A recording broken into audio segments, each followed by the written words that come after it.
Hello hi welcome नमस्ते, मेरा नाम ऋतिक और आज हम फिर से बात करेंगे एक और इम्पोर्टेंट कंसेप्ट के ऊपर। तो ये वीडियो उन स्टूडेंट्स के लिए मोस्ट इम्पोर्टेंट होने वाली है जिनके पास इग्नू में सब्जेक्ट है इंडियन इकोनॉमी सेकंड।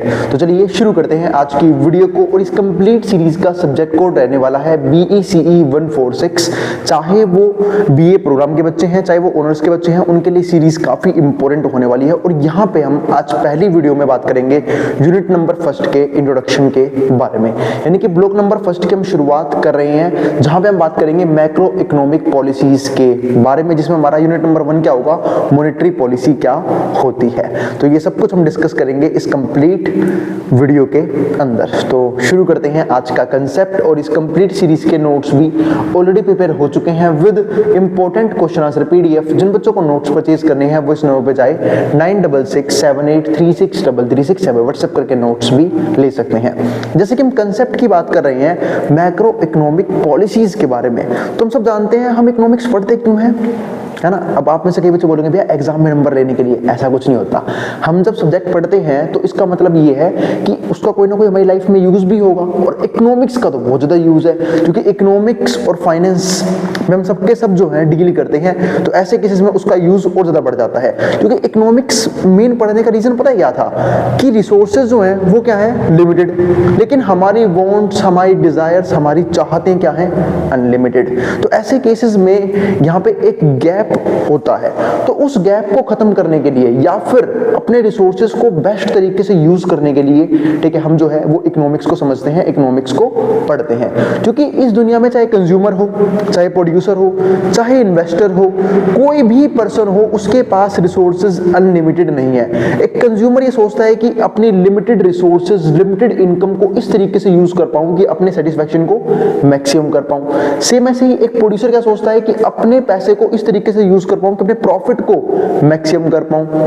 और अगर मैं एक इन्वेस्टर की बात करूं तो वो सोचता है मैं ऐसी कौन कौन सी इन्वेस्टमेंट करूं, कहां पे इन्वेस्टमेंट करूं जहां से मैं रिटर्न्स को मैक्सिमम कर पाऊं और अपनी वेल्थ को मैक्सिमाइज, यानी कि अपने पैसे को मल्टीप्लाई कर पाऊं।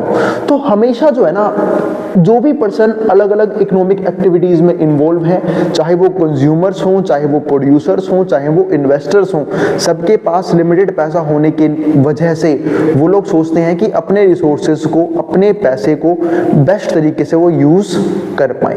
तो इसीलिए हम जो है वो इकोनॉमिक्स पढ़ते हैं। लेकिन जैसा कि मैं बात कर रहा हूं मैक्रो इकोनॉमिक पॉलिसीज की, क्योंकि इकोनॉमिक्स दो तरह की होती है, माइक्रो इकोनॉमिक्स जहां पे हम छोटे लेवल पे इकोनॉमिक्स को समझते हैं, एक सिंगल कंज्यूमर के बारे में समझते हैं, एक सिंगल प्रोड्यूसर के बारे में समझते हैं, एक सिंगल मार्केट के बारे में समझते हैं। लेकिन जब हम बात करते हैं मैक्रो इकोनॉमिक्स की, मैक्रो इकोनॉमिक्स जो है ना वो पूरे होल लेवल पे डिस्कस करते हैं हम। जैसे फॉर एग्जांपल जहां पे हम सारे कंज्यूमर्स की बात करते हैं, सारे प्रोड्यूसर की बात कर सकते हैं, ठीक है, या फिर सारे इन्वेस्टर की बात कर सकते हैं, पूरी की पूरी मार्केट की बात कर सकते हैं, पूरी इकोनॉमी की बात कर सकते हैं। तो इस तरीके से हम जो है ना वो मैक्रो लेवल के ऊपर काम करते हैं। लेकिन जब मैं बात कर रहा हूं मैक्रो इकोनॉमिक पॉलिसीज की, तो मैक्रो लेवल में बहुत सी दिक्कतें आती हैं। आप सब लोगों ने एक वर्ड सुना होगा, इक्विलिब्रियम। इक्विलिब्रियम और डिसइक्विलिब्रियम, ये कोई वर्ड नहीं है, सिचुएशंस होती हैं इकोनॉमी के अंदर। अब इक्विलिब्रियम होने का मतलब क्या है कि भाई जितनी डिमांड है सप्लाई भी उतनी ही हो रही है। और अगर मैं मैक्रो इकोनॉमिक्स के हिसाब से बात करूं तो यहाँ पे हम एग्रीगेट डिमांड की बात करते हैं, एग्रीगेट सप्लाई की बात करते हैं। यानी कि एग्रीगेट डिमांड अगर एग्रीगेट सप्लाई के बराबर है तो हम क्या बोलते हैं कि मैक्रो इकोनॉमिक में जो इकोनॉमी है ना वो स्टेबल है, ठीक है, इक्विलिब्रियम के अंदर है। लेकिन मान लेते हैं अगर एग्रीगेट डिमांड ज्यादा हो गया तो एग्रीगेट सप्लाई से, अगर ये सिचुएशन हुई, इस बात का मतलब क्या है कि लोग डिमांड ज्यादा कर रहे हैं लेकिन इकोनॉमी में या फिर मार्केट में उतनी सप्लाई मौजूद नहीं है, जिसकी वजह से होगा क्या, प्राइस ऊपर जाएंगे, इन्फ्लेशन बढ़ेगा। और ये कभी भी एक इकोनॉमी के लिए अच्छी सिचुएशन नहीं होती है।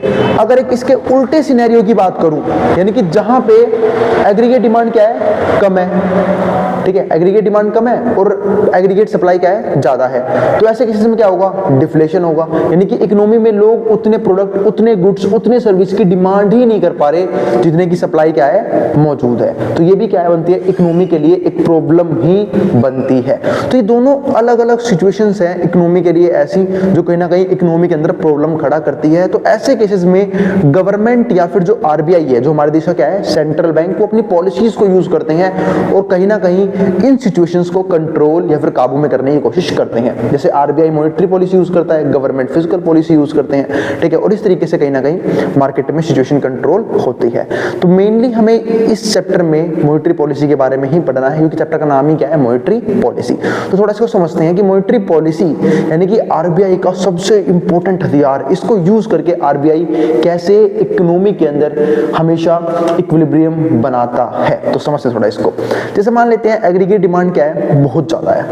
अब एग्रीगेट डिमांड अगर ज्यादा है, इस बात का मतलब क्या है कि लोगों के पास पैसा ज्यादा है, इकोनॉमी के अंदर मनी सप्लाई ज्यादा है, जिसकी वजह से लोग जो है वो डिमांड कर पा रहे हैं और चीजों को कंज्यूम, गुड्स और सर्विस को कंज्यूम कर पा रहे हैं। लेकिन मान लेते हैं अगर एग्रीगेट डिमांड जो है वो क्या हो जाए, किसी तरीके से कम की जा सके तो। और ऐसा कब होगा, जब मनी सप्लाई ही नहीं होगी, जब लोगों के पास पैसा ही नहीं होगा तो लोग डिमांड कैसे करेंगे।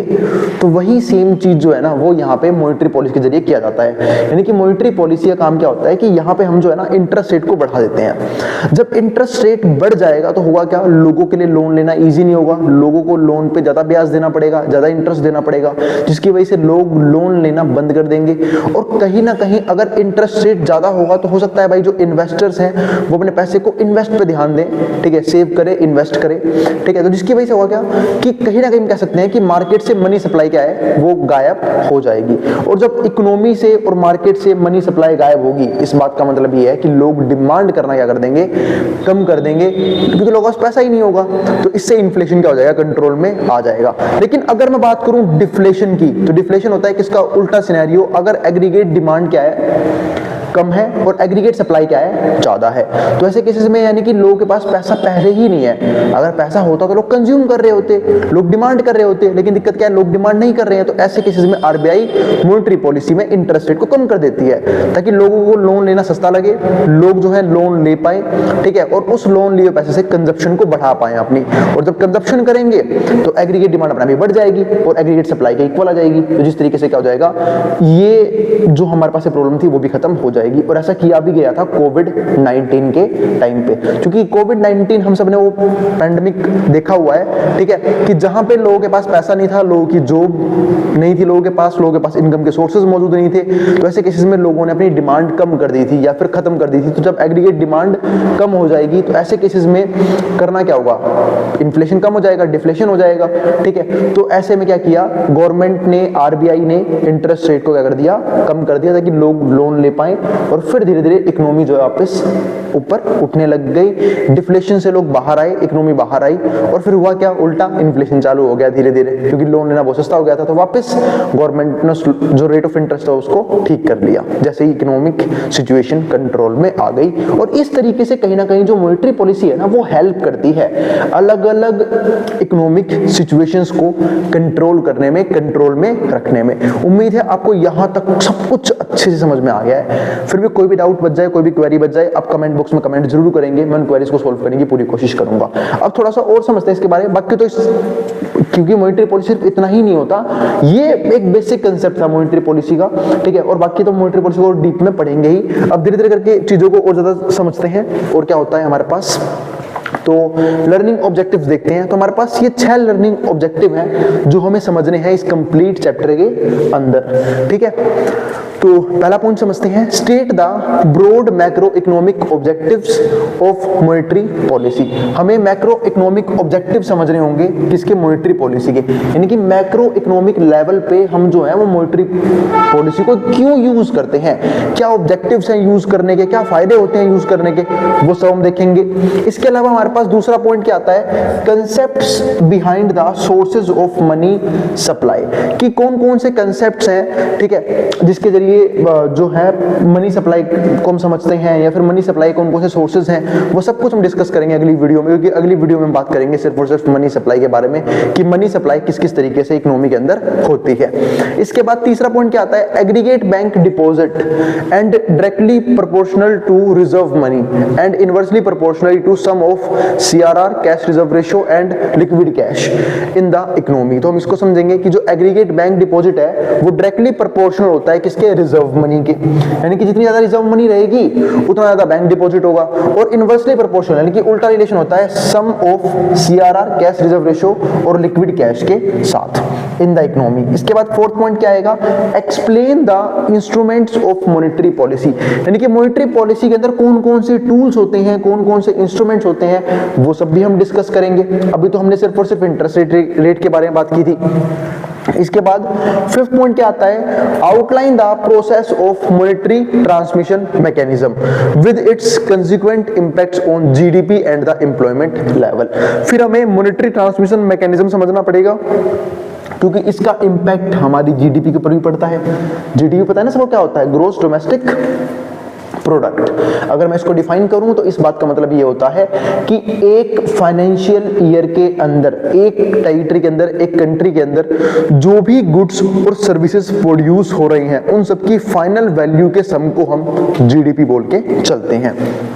वही सेम चीज यहाँ पे है, इसको हिंदी में क्या बोलते हैं, सकल घरेलू उत्पाद। इसके बाद एम्प्लॉयमेंट लेवल्स, एम्प्लॉयमेंट लेवल कैसे काबू में रहते हैं और कैसे चेंज होते रहते हैं अकॉर्डिंग टू जीडीपी, उन सब के बारे में बात करेंगे। और कैसे गवर्नमेंट जो है या फिर जो आरबीआई है वो मॉनेटरी पॉलिसी को यूज करती है कई बार एम्प्लॉयमेंट को भी जनरेट करने के लिए, यानी फिर एम्प्लॉयमेंट की सिचुएशन को कंट्रोल में रखने के लिए, तो ये भी जरूरी है। सिक्स्थ पॉइंट क्या आता है, delineate the changes in the monetary policy mechanism of India after 1990s।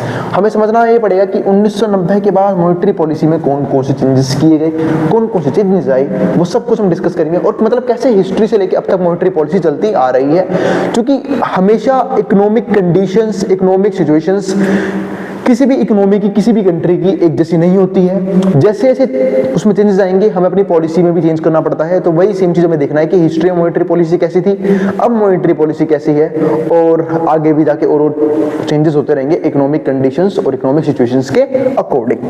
तो ये हमने क्या देखिए 6 पॉइंट, 6 लर्निंग ऑब्जेक्टिव जो हमें इस चैप्टर में पढ़ने हैं, जो हमें इस मॉनेटरी पॉलिसी में पढ़ने हैं। इसके अलावा आप समझते हैं इंट्रोडक्शन को।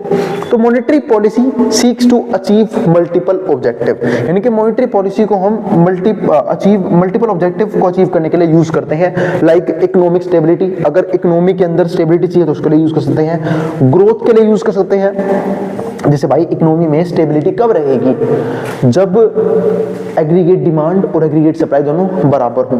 क्योंकि अगर एग्रीगेट डिमांड एग्रीगेट सप्लाई से क्या हो गई, ज्यादा हो गई तो भी खतरनाक है, इन्फ्लेशन हो जाएगा। अगर एग्रीगेट सप्लाई ज्यादा हो गई एग्रीगेट डिमांड से तो डिफ्लेशन हो जाएगा, वो भी सिचुएशन क्या है, खराब है इकोनॉमी के लिए। तो इकोनॉमिक स्टेबिलिटी सबसे इंपॉर्टेंट चीज है, वो बनाए रखने के लिए हम मॉनेटरी पॉलिसी को यूज कर सकते हैं। ग्रोथ को बनाए रखने के लिए, इक्विटी बनाए रखने के लिए, इन सब चीजों के लिए जो है ना हम क्या कर सकते हैं, मॉनेटरी पॉलिसी को यूज कर सकते हैं। Monetary policy encompasses overall monetary management in an economy. तो मॉनेटरी पॉलिसी हम बात करते हैं कि जो सारे के सारे मॉनेटरी मैनेजमेंट है वो काम किसका होता है, मॉनेटरी पॉलिसी का देखने का। यानी कि जो पैसे से रिलेटेड चीजें है ना, कि मनी सप्लाई कितनी रहनी चाहिए, लोगों के पास कितना पैसा होना चाहिए, कितना पैसा नहीं होना चाहिए, वो सब कुछ मॉनेटरी पॉलिसी के अंदर ही डिटरमाइन किया जाता है एक इकोनॉमी का। Responsibility of monetary policy is performed by central bank of a country. जो मॉनेटरी पॉलिसी है वो कौन हैंडल करती है, central bank of a country, जो इंडिया के केस में क्या है, RBI, reserve bank of India. ठीक है, तो ये जो है मॉनेटरी पॉलिसी को हैंडल करती है। तो ये हमने देखे कुछ पॉइंट्स, अब आगे भी समझते हैं। RBI regulates money supply in the economy, जो मैंने अभी आपको समझाया भी था वीडियो के बिल्कुल स्टार्टिंग में ही, कि जो आरबीआई है उसका मेन काम क्या होता है, मनी सप्लाई को रेगुलेट करना एक इकोनॉमी के अंदर थ्रू द बैंकिंग सिस्टम के जरिए, striving to achieve 3 basic macroeconomic objective, जहां पे हम कोशिश करते हैं सबसे इंपॉर्टेंट 3 ऑब्जेक्टिव्स को कंप्लीट करने के लिए। पहला, ensure the money supply required for the economic expansion, यानी कि कितने पैसे की जरूरत है, कितने मनी सप्लाई की जरूरत है इकोनॉमिक एक्सपेंशन के लिए।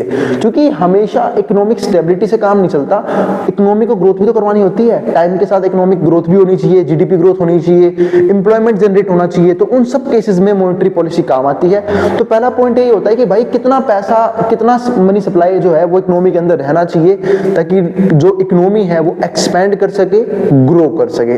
तो ये पहला पॉइंट बनता है। दूसरा point, increase output and stabilise prices. दूसरा पॉइंट ये आता है। तो इंक्रीज आउटपुट, भाई आउटपुट बढ़ाना है, जिसकी बात मैंने की जीडीपी बढ़ाना है, क्योंकि भाई जीडीपी बढ़ाने का मतलब पता क्या होता है। अगर मैं बात कर रहा हूँ रियल जीडीपी के बढ़ने की, तो रियल जीडीपी जब बढ़ती है जब गुड्स एंड सर्विसेज क्या होते हैं, ज्यादा जनरेट होते हैं, क्योंकि जीडीपी नॉमिनल जीडीपी भी होती है, ठीक है, लेकिन हम हमेशा बात करते हैं रियल जीडीपी की, क्योंकि जब तक देखो नॉमिनल जीडीपी तो यूं भी बढ़ेगी। जीडीपी बढ़ने के दो ही कारण होते हैं, जैसे मैंने अभी आपको बताया। जीडीपी क्या होता है कि एक फाइनेंशियल ईयर के अंदर एक टेरिटरी में कितने गुड्स बन रहे हैं, कितनी सर्विसेज बन रही हैं, उन सबकी फाइनल वैल्यू का सम। अगर प्राइस बढ़ गया, जीडीपी तो जब भी बढ़ जाएगी, लेकिन हमें तो प्रोडक्शन बढ़ाना है ना, क्योंकि प्रोडक्शन बढ़ने से पता लगता है कि हाँ एक इकोनॉमी सही में एक्सपैंड कर रही है, ग्रो कर रही है। तो उसके लिए जो गुड्स है और जो सर्विसेज हैं उनका बढ़ना बहुत जरूरी होता है। इसलिए हम क्या बोलते हैं, इंक्रीज आउटपुट। आउटपुट का इंक्रीज होना जरूरी है एंड स्टेबलाइज प्राइस। यही और ये भी जरूरी है कि प्राइस भी क्या रहे, स्टेबल रहे। ऐसा ना हो कि बहुत से लोगों के लिए वो प्राइस जो क्या हो जाए, अनअफोर्डेबल हो, लोग पे ही ना कर पाए, लोगों की परचेजिंग पावर ना हो उसे खरीदने की। तो ऐसा भी नहीं होना चाहिए। तीसरा पॉइंट क्या आता है, maintain the rupee value from excessive appreciation और डेप्रिसिएशन ऑफ द सेम। अब हमें रुपी वैल्यू को भी मेंटेन रखना होता है। जैसे आजकल हम बात करते हैं कि रुपी की वैल्यू जो है वो लगातार क्या होती जा रही है, गिरती जा रही है एज कंपेयर टू डॉलर, ठीक है। वैसे तो एक सिंपल सी बात है कि जो पैसा है उसकी वैल्यू टाइम के साथ हमेशा गिरती रहती है, उसकी परचेजिंग पावर कम होती रहती है। क्यों? इन्फ्लेशन की वजह से, क्योंकि जैसे जैसे महंगाई बढ़ रही है पैसे की वैल्यू हमेशा कम होती रहेगी, और महंगाई तो बढ़ रही है। हर साल कम से कम 6% 8% का तो डाटा आता है, और रियलिटी में तो हम सब जानते हैं कि 6-8% से कई गुना क्या होती है, महंगाई बहुत बार बढ़ जाती है। जिसका मतलब क्या है कि जैसे जैसे इन्फ्लेशन बढ़ रहा है तो उस हिसाब से हम क्या कह सकते हैं कि इन्फ्लेशन की बढ़ने की वजह से जो महंगाई लगातार बढ़ रही है उसकी वजह से पैसे की वैल्यू लगातार कम होती जा रही है। तो इसको बनाए रखना, एक करेंसी की वैल्यू को स्टेबलाइज रखना, वो भी क्या होता है, बहुत जरूरी काम होता है, और वो भी हम मॉनेटरी पॉलिसी के जरिए कर सकते हैं। अब ये सब तो क्या है, बहुत मोस्ट इंपोर्टेंट पॉइंट जो मॉनेटरी पॉलिसी के अंदर करते हैं। बाय परफॉर्मिंग दीज ऑब्जेक्टिव, अगर हम ऑब्जेक्टिव परफॉर्म कर लेते हैं, it helps in raising the level of aggregate demand. तो इस तरीके से हम कहीं ना कहीं एग्रीगेट डिमांड को बढ़ा सकते हैं, एडी को बढ़ा सकते हैं through the optimum levels of consumption, मतलब एक अच्छे लेवल तक कंजप्शन कर सकते हैं, यहाँ पे इन्वेस्टमेंट कर सकते हैं। Taken together enhances economic growth, जो इकोनॉमिक ग्रोथ भी होगी। क्योंकि देखो एग्रीगेट डिमांड बढ़ने का मतलब क्या है कि लोग डिमांड ज्यादा कर रहे हैं, और डिमांड ज्यादा कर रहे हैं यानी कि एग्रीगेट डिमांड बढ़ रहा है, तो भाई कहीं ना कहीं जो प्रोड्यूसर है वो उसे फुलफिल करने की भी कोशिश करेंगे। फुलफिल करने की कोशिश करेंगे तो भाई और लोगों को काम देना पड़ेगा, और क्योंकि प्रोडक्शन बढ़ने का मतलब क्या है कि लोगों को इंप्लॉयमेंट मिल रही है तो और लोगों को काम मिलेगा, ठीक है। इकोनॉमिक स्टेबिलिटी और ज्यादा बढ़ेगी, इंप्लॉयमेंट जनरेट होगी, ठीक है, लोगों के पास पैसा आएगा और ज्यादा परचेजिंग पावर बढ़ेगी। तो इस तरीके से कहीं ना कहीं जो है ना इकोनॉमिक ग्रोथ देखी जाती है, क्योंकि जब भी लोगों को इंप्लॉयमेंट मिलती है, लोगों को पैसा मिलता है, लोग ग्रो करते हैं, इसका मतलब क्या है कि लोगों का लिविंग स्टैंडर्ड राइज कर रहा है, जिसका बहुत सा बेनिफिट यहाँ पे देखने को हमें मिलता है। और इसकी वजह से क्या होता है, इकोनॉमिक ग्रोथ हमें देखने को मिलती है। तो ये था हमारा छोटा सा कंसेप्ट जहां पे हमने मॉनेटरी पॉलिसी को डिस्कस करने के ऊपर काम किया, ठीक है। बाकी आने वाली वीडियोस में इसके बाकी टॉपिक्स को भी कवर करेंगे जो हमने लर्निंग ऑब्जेक्टिव्स में पढ़े। उम्मीद है आपको हर एक चीज समझ में आई है। फिर भी कोई भी क्वेरी, कोई भी डाउट बच जाए, आप कमेंट बॉक्स में कमेंट कर देना, मैं क्वेरीज को सोल्व करने की पूरी कोशिश करूंगा। नोट्स के लिए आप इस नंबर पे व्हाट्सएप करके, यानी कि 9667836336 यहाँ पे व्हाट्सएप करके नोट्स भी ले सकते हैं, ठीक है। अब मैं मिलूंगा अगली वीडियो में। तो भाई अगर वीडियो पसंद आई तो वीडियो को लाइक भी कर देना और चैनल को सब्सक्राइब भी कर देना ऐसी वीडियोस के लिए। और जो भी बच्चा इस वीडियो कॉलेज अड्डा पे देख रहा है वो इग्नू अड्डा को भी सब्सक्राइब जरूर कर देना, ठीक है। अब मिलते हैं अगली वीडियो में। अब जिसको जो उतारना है वो उतार सकता है, मैं बोर्ड के सामने से उतार लो।